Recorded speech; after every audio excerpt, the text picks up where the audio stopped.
하나님이 주신 말씀 함께 나누도록 하겠습니다. 느헤미야 3장입니다. 느헤미야 3장. 자, 여러분 3장을 한번 펼쳐 보십시오. 성경을 한번 실제로 한번 느헤미야 3장을 한번 펼쳐 보세요. 눈으로 한번 쫙 한번 보십시오. 이 느헤미야 3장은 사실 설교자로서는 설교하기 참 어려운 본문입니다. 왜냐하면 32절까지 이렇게 줄을 그으며 은혜 받을 만한 말씀이 없어요. 이제 성벽을 어떻게 중수했다, 어떻게 건축했다, 어떻게 했다, 어떻게 했다, 어떻게 했다, 어떻게 했다, 어떻게 했다, 어떻게 했다, 어떻게 했다를 계속 반복하는 그런 구절입니다.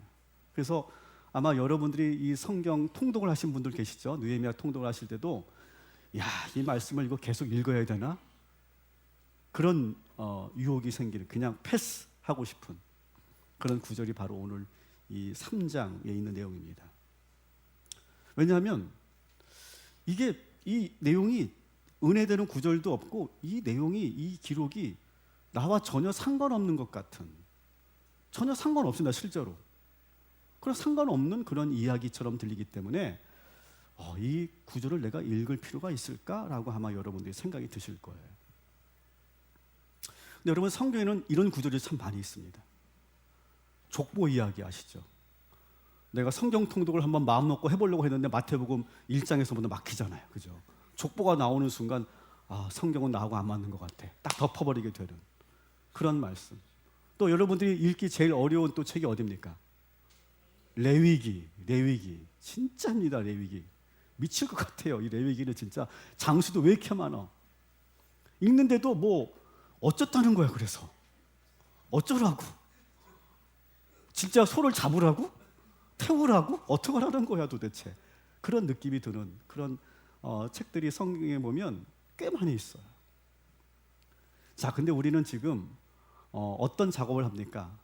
우리는 강해 설교를 여러분 듣고 있는 거고, 강해 설교를 저는 하는 사람입니다. 강해 설교를 듣거나 강해 설교를 하는 사람의 입장에서는 어떻게 되느냐? 따라합시다. 말씀 한 구절도 그냥 넘어가지 않겠다. 이런 마음을 가지셔야 돼요. 일단 특히 이 설교자는 유혹이 생겼을 거예요. 생깁니다. 3장은 패스하자. 그런 유혹이 솔직히 생기는 구절입니다. 자, 그런데 여러분들에게 꼭 이런 말씀을 만날 때 여러분들 꼭 해드리고 싶은 말씀이 있어요. 여러분, 하나님의 말씀, 이 성경에 기록된 하나님의 말씀은요, 1.1획도 버릴 게 없는 줄 믿으시기 바랍니다. 다 이유가 있고 뜻이 있기 때문에 기록된 줄 믿으시기 바랍니다. 이걸 여러분이 꼭 기억하세요. 아무리 지루하고 길고 이해할 수 없어도 여러분 그냥 건너뛰지 말자.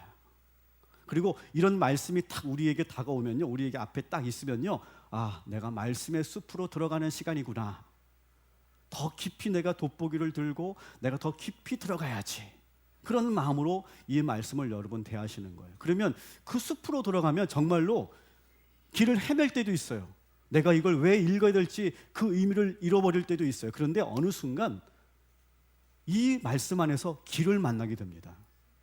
그리고 어느 때는요, 다른 사람들이, 다른 목사님들이 어떤 책에서 나오는 것이 아니라 나만이 알게 되는 오솔길을 만나게 돼요. 나만이 은혜가 되는 그 말씀의 그 음성을 듣게 될 때가 있어요.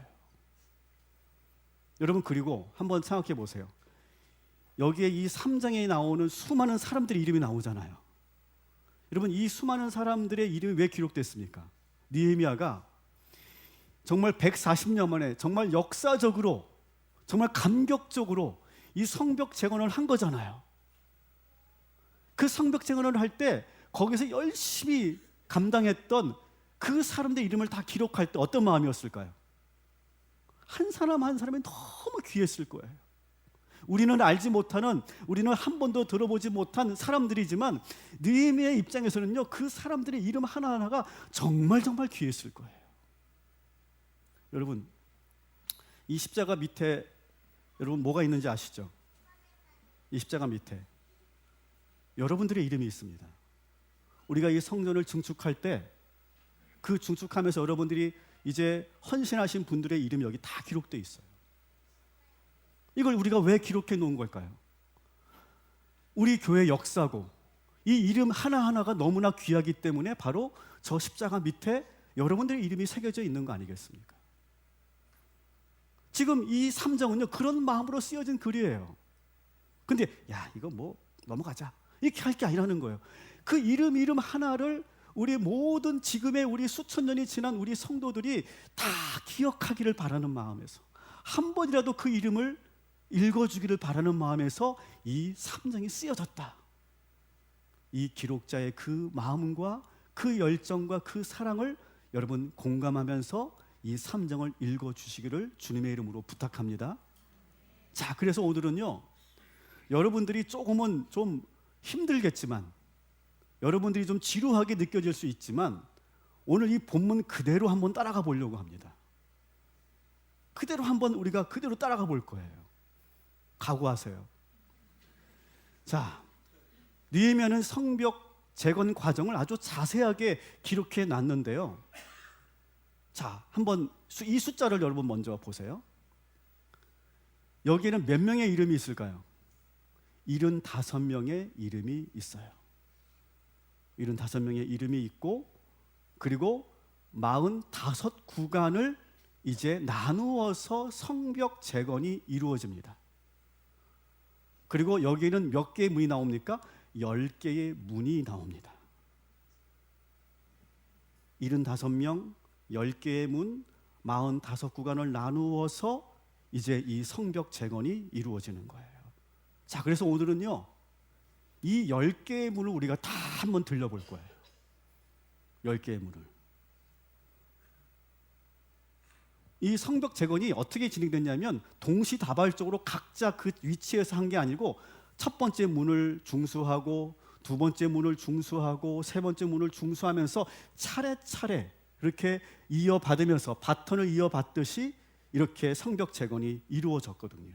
그래서 오늘 본문에서 가장 많이 나오는 구절이 뭐냐면 그 다음은 계속 그 구절이 계속 반복되고 있어요. 착착착 그 순서대로 성벽 재건이 이루어졌다고 하는 거예요. 자, 한번 여러분 우리 예루살렘 성벽 조감도를 한번 보여드릴게요. 자, 이것은 실제 위에서 내려다보는 예루살렘 성벽의 모습이고요. 이것을 조감도로 보면 10개의 문이 있습니다. 10개의 문. 10개의 문을 중심으로 성벽 재건이 이루어졌어요. 그 중에 가장 먼저 공사가 시작된 곳이 어디냐? 따라합시다. 양문에서부터 시작됩니다. 양문에서 시계 반대 방향으로 한메아 망대, 하나넬 망대를 지나서 양문, 어문, 옛문, 구문이라고 하고 그리고 골짜기문, 풀문 망대인데 골짜기문이 있고 분문, 샘문, 수문, 마문, 동문, 다시 양문으로 이렇게 시계 반대 방향으로 이 성벽 재건이 진행이 되는 거예요. 자, 이 10개의 문을 한번 다 우리가 한번 들여다볼 거예요. 자, 첫 번째가 양문인데 한번 우리 3장 1절 말씀을 같이 읽어보도록 하겠습니다.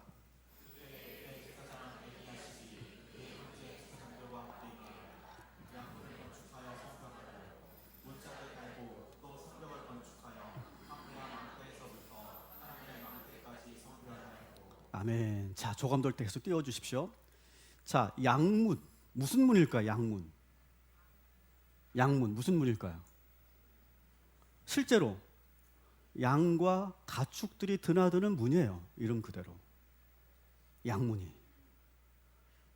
그래서 이 양문은 성전에서 제사를 드릴 때 사용했던 소와 양들이 드나드는 문. 그래서 이 문은 주로 누구만 드나드냐 하면 제사장들, 레위인들만 드나드는 문이었던 거예요. 자, 그래서 다시 본문을 보여주시면 그래서 이 양문은 누가 맡도록 되어 있습니까?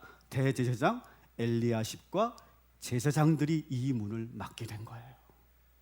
다 합리적인 이유가 있는 거예요. 이 문을 맡게 되는 이유가. 그래서 양문을 처음으로 만들게 됩니다. 왜 여러 문들 가운데 이 양문을 가장 먼저 만들었을까는 나중에 제가 또 말씀드릴 겁니다. 자, 다시 조감도를 보여주시면 두 번째 문이 어디죠? 네? 어문이죠. 어문. 네, 어문이죠. 어문은 무슨 문일까요? 그러면 졸지 마세요. 네, 벌써 졸면 안 됩니다. 이제 우리 시작한 거예요. 자, 어문은 무슨 문일까요? 물고기가 어떻게 드나들어? 이거는 뭐냐면 갈릴리 강가나 요단 강에서 잡은 물고기들을 이제 들어오는 문이에요. 그러니까 이곳에는 어떤 거냐면 큰 어시장이 열렸어요. 시장이 크게 열린 그런 곳이에요. 이 지역은. 그래서 이 문은 주로 상인들이 많이 드나드는 문. 그리고 이 시장을 드나드는 사람들이 많이 사용하는 문이 바로 이 어문이었다라고 하는 거예요. 자, 그래서 우리 3절 말씀 같이 읽어보도록 하겠습니다.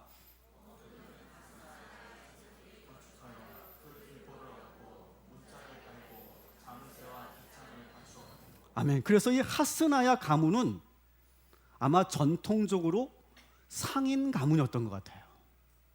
오랫동안 여기서 이제 어시장을 운영하면서 많은 그런 오랫동안 대대로 그렇게 상인으로 이렇게 성장했던 가문이었던 것 같아요. 그래서 당신들이 이 어문을 맡으시오라고 이렇게 느헤미야가 제안을 한 거고 열심히 그 성문을 중수합니다. 그리고 그 옆에 있는 그 조감도 다시 보여주시면 옆에 있는 이 성벽들을 이제 다른 그런 가문들이 맡아서 감당을 하는 것이죠. 자, 세 번째 무슨 문일까요? 옛문 혹은 구문이라고 하는데 이건 뭐랄까요? 무슨 문일까요? 옛문. 옛문은 뭘까요? 오래된 문, 그죠? 오래된 문이에요. 오래된 문. 그러니까 오늘날로 말하면 여기는 구시가지인 거예요. 구시가지. 오래된 시가, 오래된 우리는 신도시 살고 있지만 신도심이 있고 구도심이 있잖아요. 그런 거가 똑같은 거예요. 그래서 이 지역은 역사적으로 오래된 건물들이 많이 있고요. 그리고 이곳에서는 나이 많고 존경받는 그런 어른들과 장로들이 이곳에 많이 모여서 말씀을 나누고 하나님의 지혜를 이렇게 함께 가르치는 그러한 분들이 많이 모여 있는 곳이 바로 이 옛문이었어요. 자, 옛문을 지나서 이제 어디로 갑니까? 골짜기 문으로 가죠. 골짜기 문. 골짜기 문 여러분 기억나세요? 골짜기 문. 골짜기 문은 여러분 느헤미야가 아무도 모르게 밤늦게 예루살렘 성벽을 다 점검하기 위해서 자명했던 처음 나갔던 문이 바로 이 골짜기 문이었죠. 이 골짜기 문도 할 얘기가 많지만 시간 관계상 생략하겠습니다. 그리고 골짜기 문을 지나서 어디가 나오죠? 분문. 분문은 뭡니까? 이름 그대로 가축들의 분뇨나 이 성에서 버려지는 쓰레기들이 모두 이곳으로 빠져나가서 소각장이 있었던 것 같아요. 소각장. 그래서 이 분문 쪽은 항상 연기가 피어올랐대요. 항상 악취가 나고 연기가 피어오르는 그런 지역이었다는 거예요. 그래서 사람들은 이 분문 이 지역을 지옥의 계곡이다 이렇게 부를 정도로 사람들이 잘 가지 않는 그런 곳이 바로 분문이었고, 또 이제 분문을 지나서 어디로 갑니까? 셋문과 수문을 갑니다. 자, 셋문이라고 부른 이유는 바로 여기가 바로 실로암이 있던 곳이거든요. 실로암은 어떤 곳입니까? 물을 저장하는 곳이에요. 실로암 연못이 아니에요. 실로암은 물을 저장하던 곳이에요. 어디서 물이 들어오느냐? 여기에 기온샘이 있는데 이 기온샘에서 보이지 않게 이 지하로 히스기야의 수문이 있습니다. 히스기야 왕 때 만들어진 수문을 통해서 수로를 통해서 샘문으로 가서 이제 여기에 실로암 물이 저장되는 곳이에요. 그래서 여러분 영원히 마르지 않는 물, 그게 어디를 말하는 거예요? 실로암을 말하는 거예요. 그래서 이 이스라엘 백성들은요 이 샘문과 이 수문을 되게 의미 있게 봤어요. 영적으로 봤다고요. 영원히 마르지 않는 샘물이 흐르고 있는 문. 사랑하는 성도 여러분, 우리 동탄 꿈의 교회가 무슨 교회죠? 물된 동산과 같이 영원히 물이 멈추지 않는 그런 교회라고 제가 말씀드렸죠. 여러분, 우리 교회가 바로 샘문과 같고 수문과 같은 그런 교회가 되기를 주님의 이름으로 축원합니다. 아직까지 안 졸고 계세요. 잘하고 계십니다. 자, 그 다음에 이제 어디로 갑니까? 마문. 마문은 뭘까요? 말들이 드나드는 곳. 말들이 드나드는 곳. 다시 말하면 이곳은 어떤 곳이냐? 이제 전쟁하러 나가는 군사들이 주로 사용하던 군사용 게이트였어요. 그래서 그리고 이 문을 통과하면 바로 왕궁으로 들어갈 수 있고 또 제사장들이 사는 거처로 들어갈 수 있는 곳입니다. 그래서 이 말문을 누구에게 또 맡기냐 하면 28절 우리 같이 읽어보도록 하겠습니다.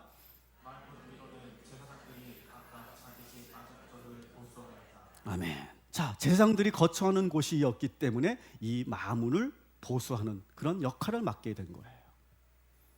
자, 다시 마지막 이제 동문이죠. 동문은 그런 이스라엘 백성들이 그런 속설이 있어요. 하나님께서 가장 먼저 빛을 비춰주시는 곳, 바로 이것이 동문이다. 그런 자기들끼리의 그런 속설이 있었어요. 그래서 이 동문은 상당히 거룩한 문이라고 여겼어요. 그리고 실제로 에스겔 44장 1절에 보면 하나님께서 에스겔을 이 동문으로 이끌고 가십니다. 그가 나를 데리고 성소의 동쪽을 향한 바깥문에 돌아오시니, 이 동문으로 에스겔을 잘 인도하는 그런 장면이 나오거든요. 그래서 이 이스라엘 백성은 이 동문을 상당히 거룩한 문, 하나님의 임재가 들어오는 깃드는 문, 그렇게 여겼던 곳을 바로 이 동문이었어요. 그래서 이것도 레위 사람 스마야가 감당하게 했죠. 마지막으로 다 끝났어요. 따라합시다. 한믹간문. 발음 좀 해보세요. 한믹간문. 자, 한믹간문이 뭐냐면 되게 어려운데 점호문이라고 세 번역엔 돼 있고요. 영어로 보면 좀 더 여러분이 이해가 될 거예요. 인스펙션 게이트라고 돼 있어요. 인스펙션이라고 하는 말은 뭡니까? 검사하다, 검열하다, 조사하다, 그런 뜻이에요. 명사죠. 검열, 조사, 조사, 검사, 검열, 그런 거죠. 그러니까 다시 말하면 이 한믹가문은 어떤 거냐? 수많은 사람들이 이 성을 드나들 때 거기서 검열하고 조사하고 또 수상한 사람들이 들어오지 않나, 그것을 이렇게 검사하는 그런 곳이 바로 이 한믹간문이었어요. 자, 이 10개의 문을 어떻게 했다고요? 양문에서부터 시계 반대 방향으로 해서 모든 것이 중수가 되었다라고 하는 거예요. 다 끝났습니다. 이게 오늘의 내용이에요. 그래서 어쨌다고요? 여기서 우리가 하나님의 말씀을 우리가 들어야 되잖아요. 그래서 어쨌다고요? 자, 근데 오늘 저는 이 말씀에서 제가 받은 은혜를 여러분들에게 나누려고 합니다. 이제는 저는요, 가장 먼저 놀라웠던 건 뭐냐면, 아니 어떻게 이 이스라엘 백성들이 그 짧은 시간 안에 하나가 될 수 있었느냐라고 하는 거예요.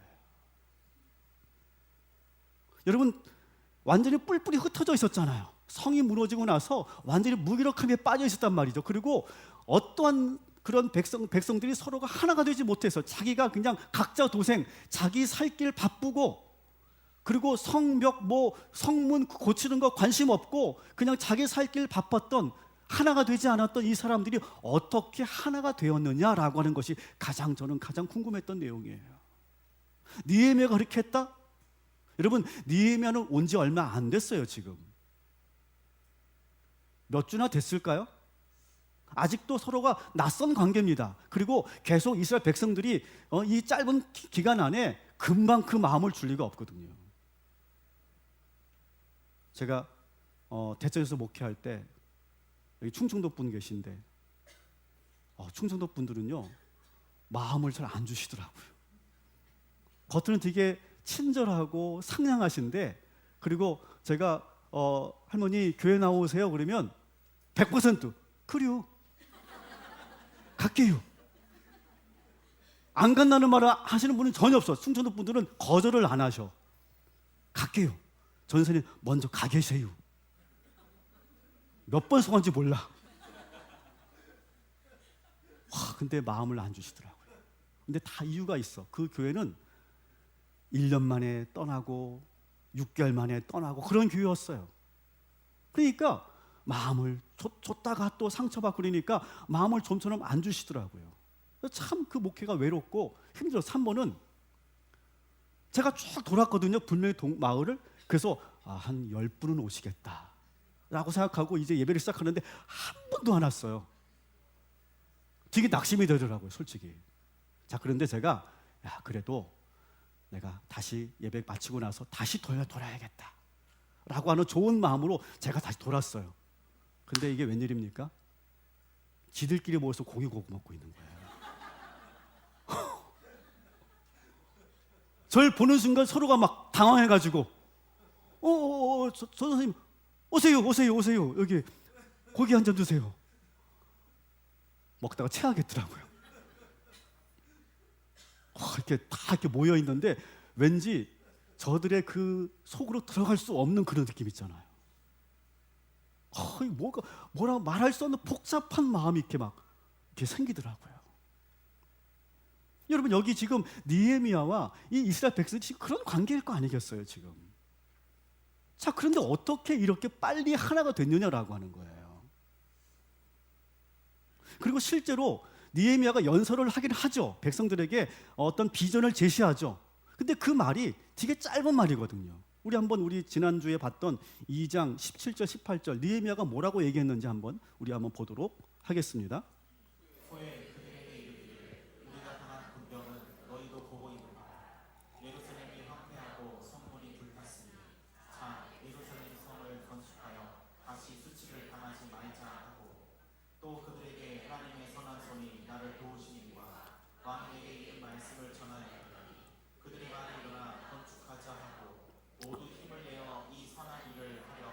아멘. 물론 감동적입니다. 자, 예루살렘의 성을 건축해서 우리가 다시는 수치를 당하지 말자.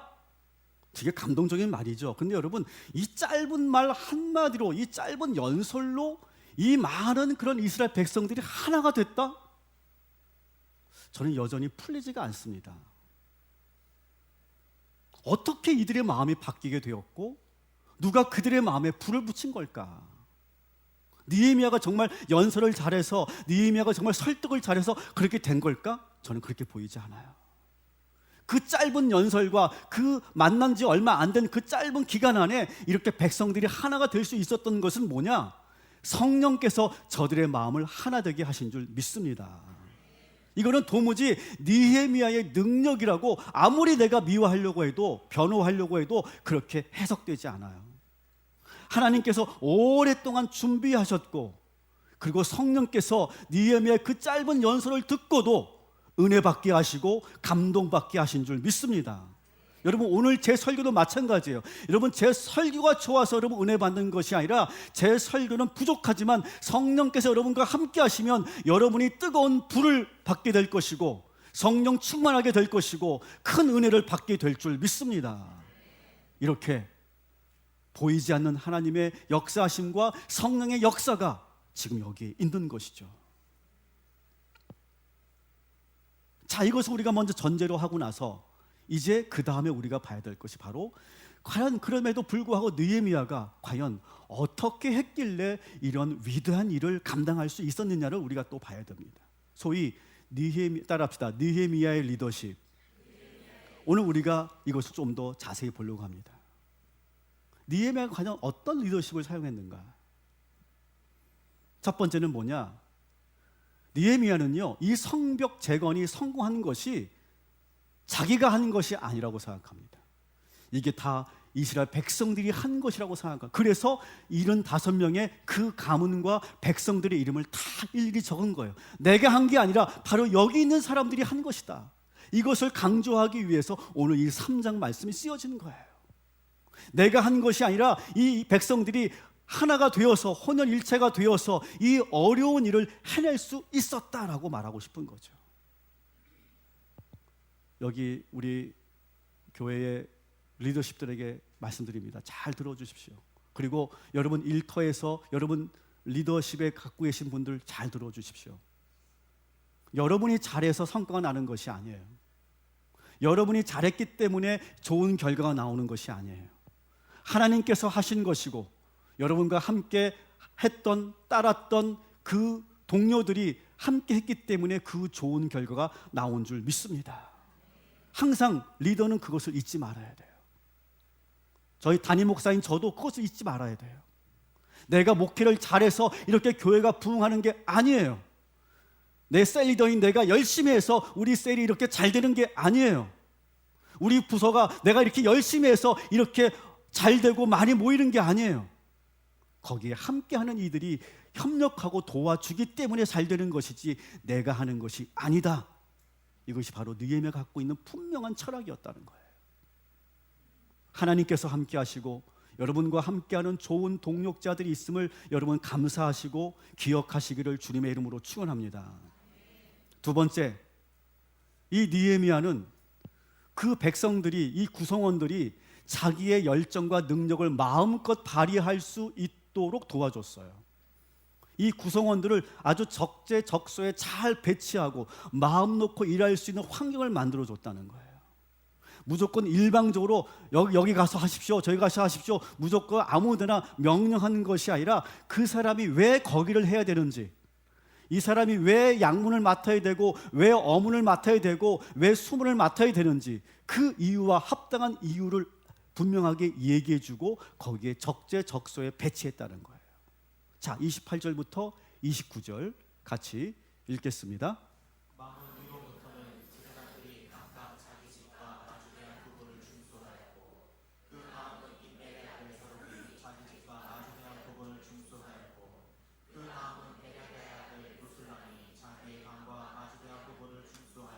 아멘. 계속 반복되는 게 뭡니까?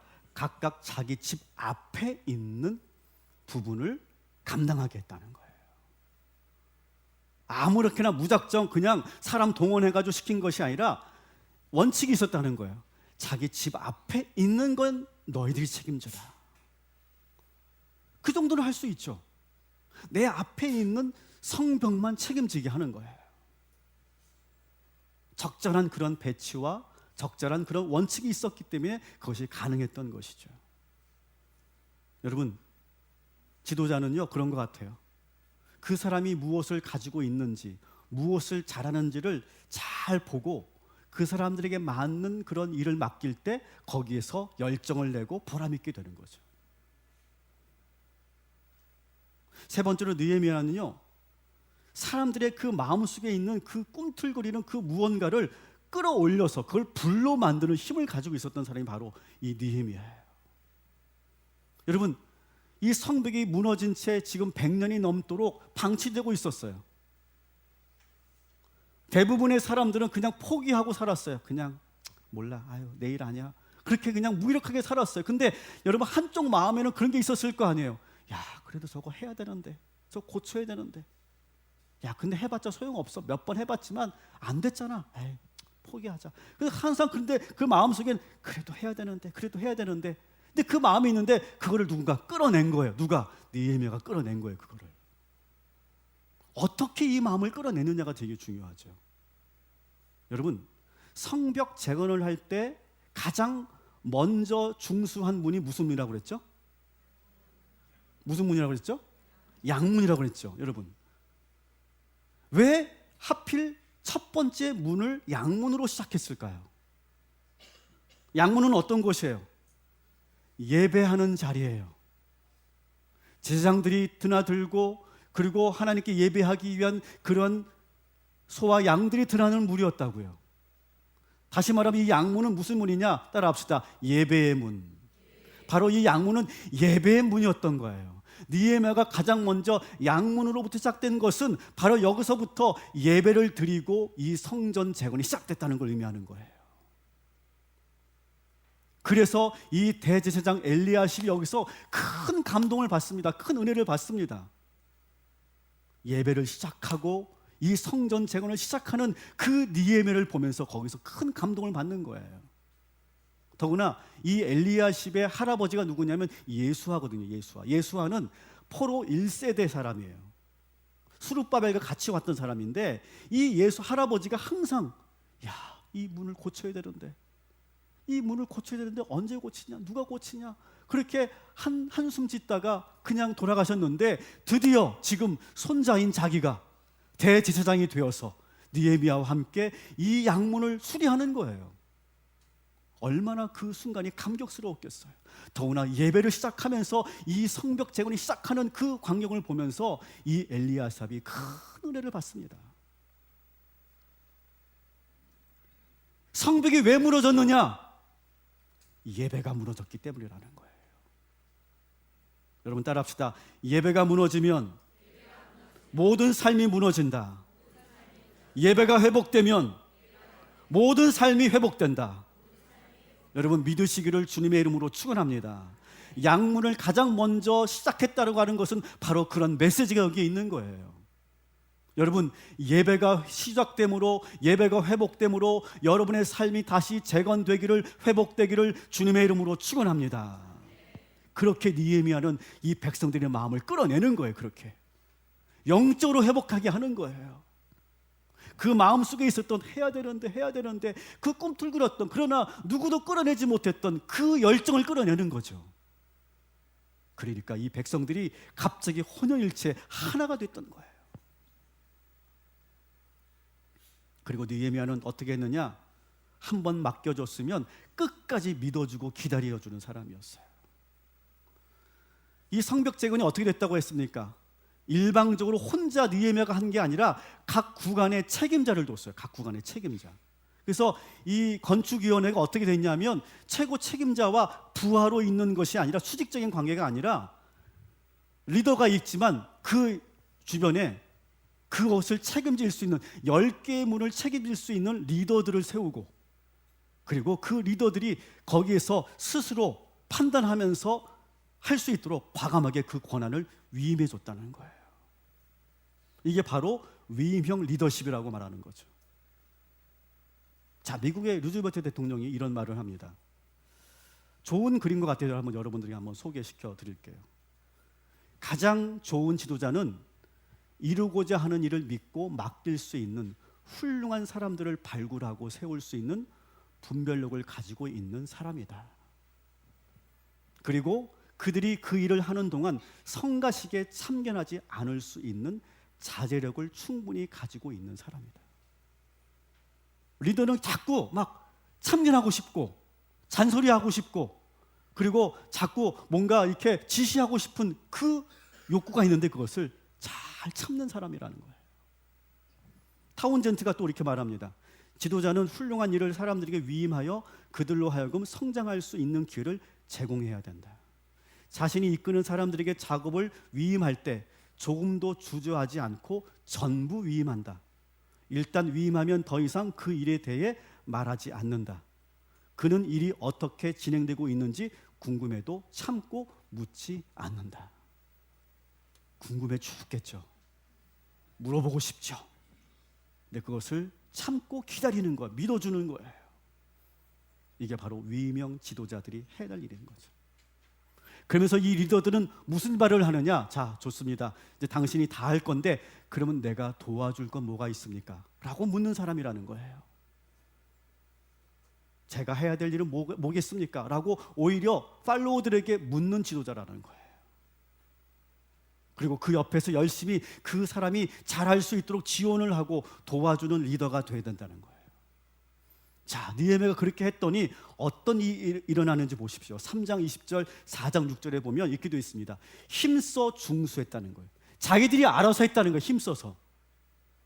지시하고 명령한 대로 수동적으로 가는 것이 아니라 자기들이 역동적으로, 적극적으로 힘써 중수하고 백성들이 자기 마음을 들여서 일을 했다는 거예요. 저는 이번 마더와이즈를 제가 칭찬하고 싶은 것은 뭐냐? 그런 거예요. 자발적으로 열심히 마음을 들여서 열심히 사역했기 때문에 좋은 결과가 나온 줄 믿습니다. 요즘 제가 힘들어요. 죽겠어요. 왜냐하면 우리 목사님, 전도사님들이 자꾸 뭘 하자고 그래요, 저한테. 이거 바뀌어버렸어, 이제는.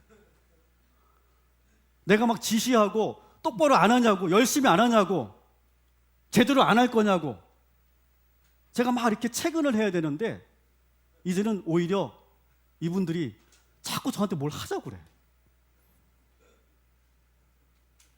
보통은 어떠냐면 여러분 아마 직장생활 하시는 분들 아시겠지만 어떻게 하면 일을 안 할까? 어떻게 하면 쉽게 할까? 어떻게 하면 이 일을 크게 만들지 않고 요만큼만 할까? 그걸 고민하는 게 보통 스태프들의 그런 생리잖아요. 근데 어느 순간부터 우리 교회 분위기가 바뀌었어요.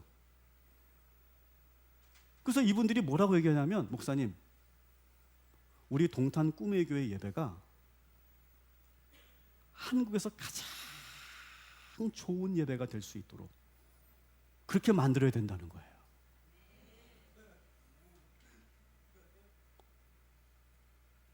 아니 그러면 저기 안산 꿈의 교회보다? 네.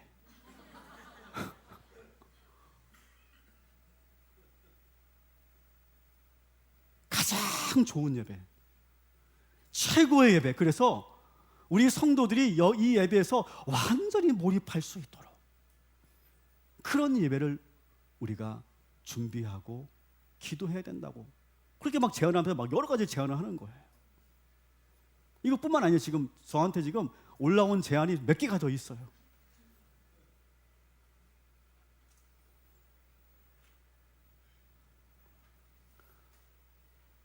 그런 교회, 그런 가정, 그런 일터가 되시기를 주님의 이름으로 축원합니다. 근데 여러분 이렇게 동기를 끌어내는 것은요 시간이 필요한 거예요. 시간이 필요한 거고 정말 그것은 오랜 그런 인내가 필요하죠. 느헤미야가 이 이스라엘 백성들의 이런 동기를 끌어내기 위해서 어떻게 했느냐? 실제로는요 이 이스라엘 백성들이 100% 성벽 재건에 참여한 게 아니었어요. 저항하는 사람들이 있었거든요. 자, 5절 말씀 우리 한번 같이 읽겠습니다.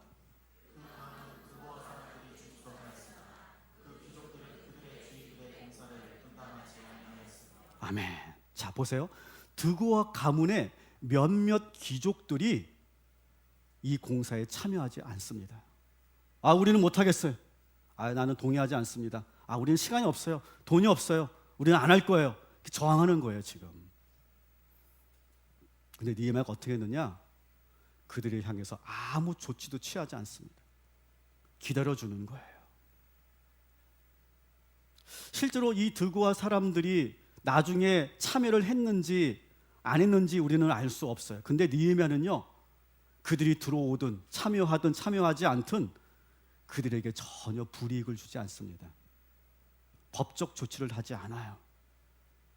다른 의견이나 반대 입장을 가지고 있는 사람들하고 잘 지냅니다. 그들을 오히려 품어주는 리더가 되는 거죠. 그리고 기다려주는 거예요. 그러면 언젠가 그들이 충성된 사람으로 신실한 사람으로 변화될 줄 믿습니다. 느헤미야는 그걸 다 알고 있는 거예요. 말씀을 마칩니다. 여러분, 결국 이 성벽 재건은 누가 한 것이냐? 느헤미야가 한 게 아니에요.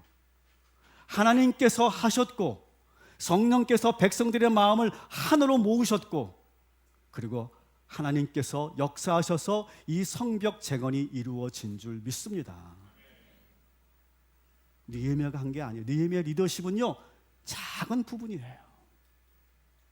오늘 이 시간 우리 모두가 이제 이 성벽 재건을 우리가 한번 우리의 몸으로 한번 체험하는 시간을 갖기를 원합니다. 여러분 오늘 이 성령 강림절에 성령께서 저와 여러분을 하나로 묶어 주실 줄 믿습니다.